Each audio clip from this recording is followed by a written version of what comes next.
అదే RTV app వార్తల్ని క్షణాల్లో చదివే అవకాశం ఉంటుంది. ఒక న్యూస్ పేపర్, ఒక టెలివిజన్ ఛానల్ మీ చేతుల్లో ఎప్పుడు ఉంటాయి. దేశవ్యాప్తంగా ఒకవైపు ఆన్లైన్ మోసాలు జరుగుతుంటే మరొక వైపు ఆన్లైన్లో రమ్మి ఆడుతూ లక్షల రూపాయలు పోడగొట్టుకొని నిండు జీవితాలు కోల్పోతున్నటువంటి సంఘటనలు రోజు రోజుకు పెరుగుతున్నాయి. ఉమ్మడి కరీంనగర్ జిల్లాలో ఇద్దరు యువకులు తమ ప్రాణాలను బలి తీసుకున్నటువంటి పరిస్థితి ఆన్లైన్ రమ్మీదే అని చెప్పొచ్చు.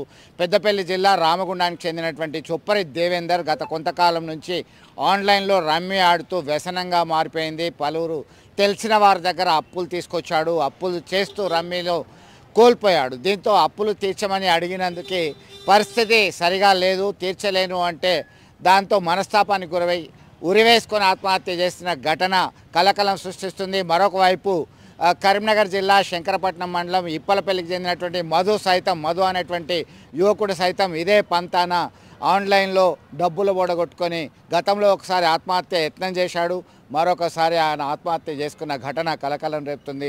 ప్రస్తుతం మనం మధు బంధువులు ఉన్నారు, ఇప్పలపల్లికి చెందినటువంటి గ్రామస్తులు ఉన్నారు. వారి అభిప్రాయం అడుగుదాం.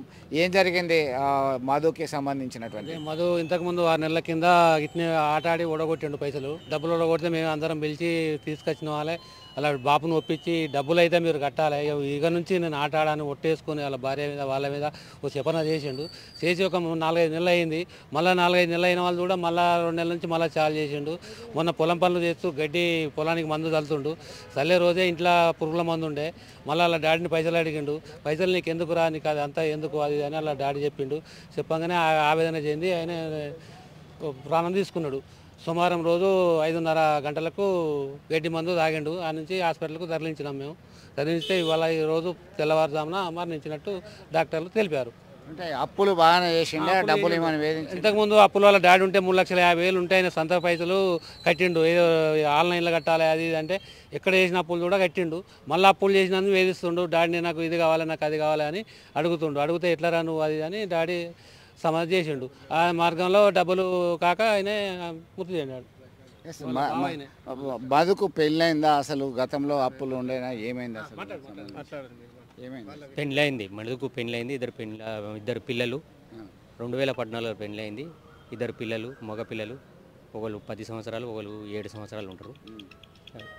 దాదాపుగా ఒక 2 సంవత్సరాల నుంచి ఆన్లైన్ గేము పత్తాలాడు అట్లా జరిగింది.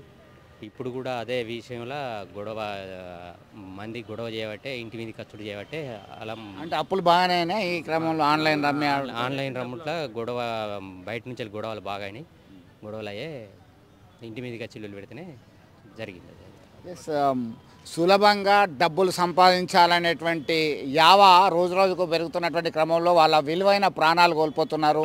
ఆన్లైన్లో రమ్మీ ఆడితే డబ్బులు పోవడమే కానీ వచ్చేది లేదు. కొద్దిసార్లు వచ్చినట్టు వచ్చి వ్యసనంగా మారుతుంది. ఈ క్రమంలోనే తాజాగా ఇద్దరు మృతి చెందినటువంటి ఘటనే కాదు, రోజు రోజుకు ఇక్కడ అక్కడ అనే తేడా లేకుండా ఉన్నత విద్యావంతులు సైతం దీన్ని వ్యసనానికి బానిసలుగా మారుతున్నారు. విలువైన ప్రాణాలు కోల్పోయి కన్నవారికి కడుపు కోతను మిగిల్స్తున్నటువంటి ఘటనలు విషాదాన్ని నింపుతున్నటువంటి పరిస్థితి. దీనికి చెక్ పెట్టాల్సిన అవసరం ఉందని కోరుతున్నారు పలువురు స్థానికులు. వీడియో జర్నలిస్ట్ సుమంత్తో కలిసి చంద్రశేఖర్, ఆర్టీవీ, కరీంనగర్ నుండి. మరిన్ని వీడియోస్ కోసం ఛానల్ ని సబ్స్క్రైబ్ చేయండి. లేటెస్ట్ అప్డేట్స్ కోసం వాట్సాప్ ఛానల్ ని ఫాలో చేయండి. అండ్ లింక్ డిస్క్రిప్షన్ లో ఉంది.